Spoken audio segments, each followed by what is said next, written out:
All right, everyone. No new material for today. You guys should just be finishing up a lot of the labs that I've been assigning. Today is the 9th. It's Wednesday, April 9th.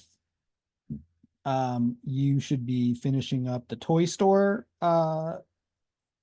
This is a lab that goes over CSS grids that's due tonight. Okay, so make sure you have done that. If you've not already, you can ask me questions during class tonight at 4 o'clock if you want to.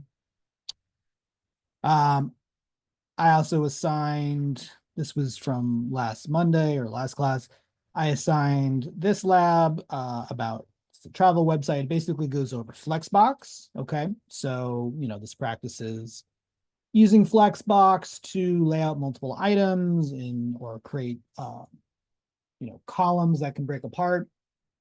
So this lab will go over that. It's your standard Mr. Hurwitz follow along type lab. This is due on Monday. So about 5 days from now. Okay. You can ask me questions in class today if you want about Flexbox. Today we're going to go over some, grids and Flexbox today. And then you guys should be working on the sophisticated web page. I assigned this last week and it is due next Wednesday.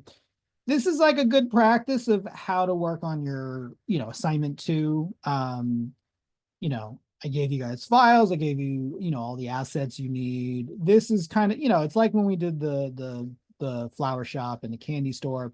Is this a little more advanced and it goes over concepts of using like CSS grids and CSS Flexbox to do things like have multiple columns, have, splash areas where text and can be in the center and things like that. Okay.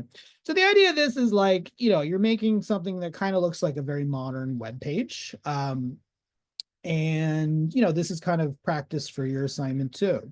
So when you're working on, I think by this point you should have had,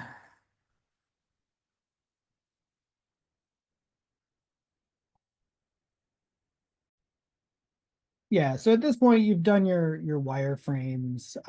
You should start, you guys, if you haven't already, you should be working on your style tiles in your mockup.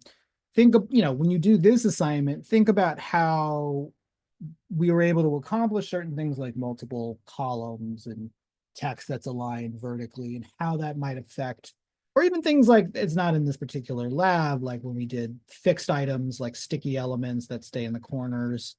Um, that kind of stuff you should be thinking about for your project.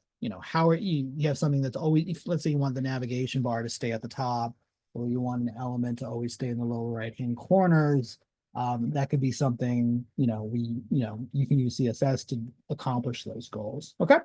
So, do you have any questions? Bring them up at tonight's meeting. Okay.